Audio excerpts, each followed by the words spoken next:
Annyeonghaseyo mga tropa. Topic natin ngayon ay grammar. Adjective plus aojida. Sa English ay become. Pero sa atin sa Tagalog, naging.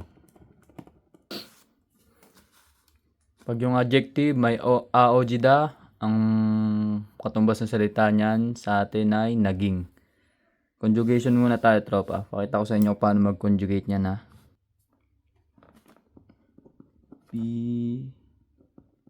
Bisada. Ito, bisada. Bisada, kung i-conjugate mo siya, gagawin mong jida. Magiging bisajida.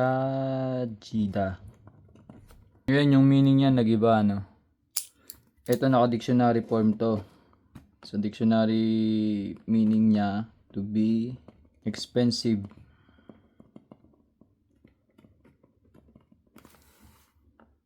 Mahal. Ngayon, kapag nilagyan mo siya ng jida, aojida, ang meaning na ngayon ng bisajida ay become expensive.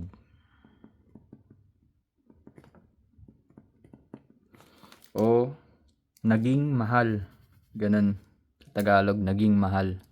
Try natin dito sa adjective na merong final consonant o patchim.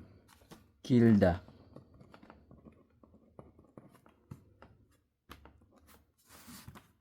To be long.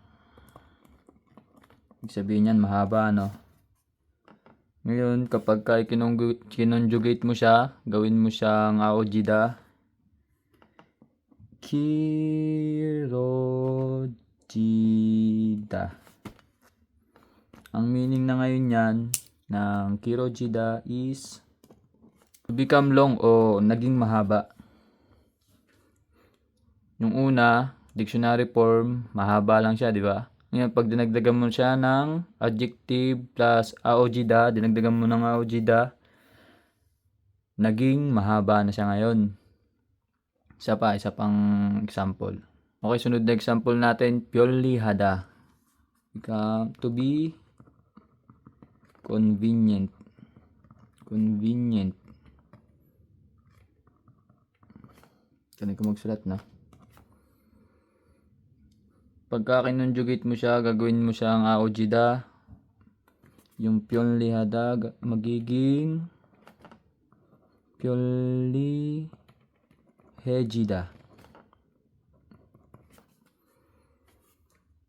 Ngayon, ang meaning na nitong pyolihejida ay to become.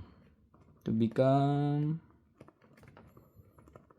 convenient.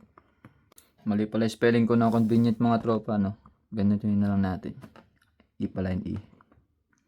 Convenient. Basta sa conjugation lang mga tropa, no? Basta yung adjective ay hindi nagtatapos sa a at saka sa o. Tulad nito mga tropa, no? Hindi siya nagtatapos sa a at saka sa o.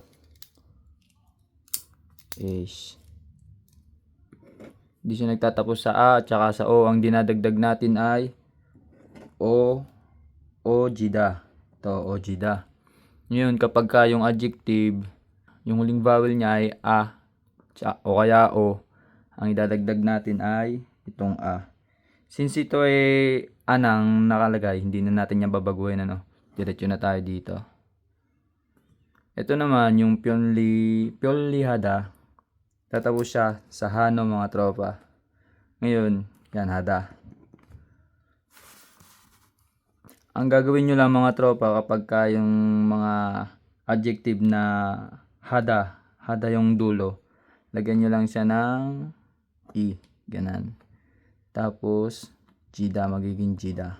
Ganito mga tropa, no? Basta kapag nagko-conjugate kayo, tatanggalin nyo lang lagi yung ta. Mare, hada, ganan. Ayun nga, pyonlihada. Tatanggalin nyo itong da, magiging purely. Ha. Ngayon, conjugate mo siya, gagawin mo siyang to become convenient. Lagyan mo lang siya ng E, tapos jida. Ganun lang mga tropa, no?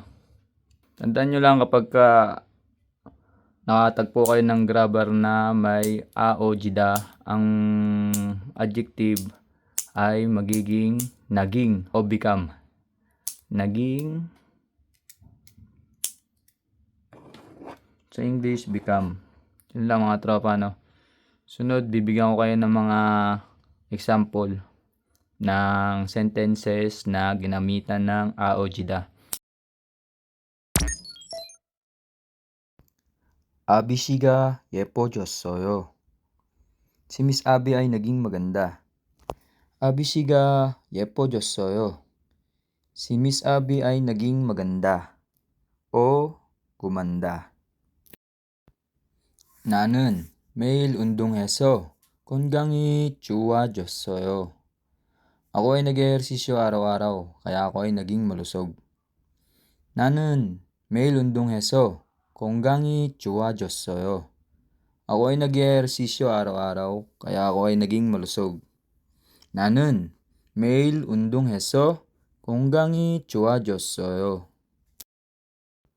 내 머리가 길어졌어요. Ang buhok ko ay naging mahaba. 내 머리가 길어졌어요.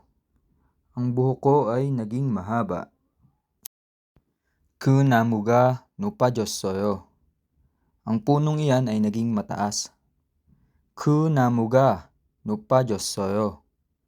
Ang punong iyan ay naging mataas. 저 아이가 똑똑해졌어요. Ang batang iyon ay naging matalino. 저 아이가 똑똑해졌어요. Ang batang iyon ay naging matalino. Last na to mga tropa. 한국 생활에 익숙해졌어요. Naging sanay na ako sa buhay Korea. 한국 생활에 익숙해졌어요. Naging sanay na ako sa buhay Korea. Yun lang mga tropa, sana natutunan nyo. Pagka ako na lang uli.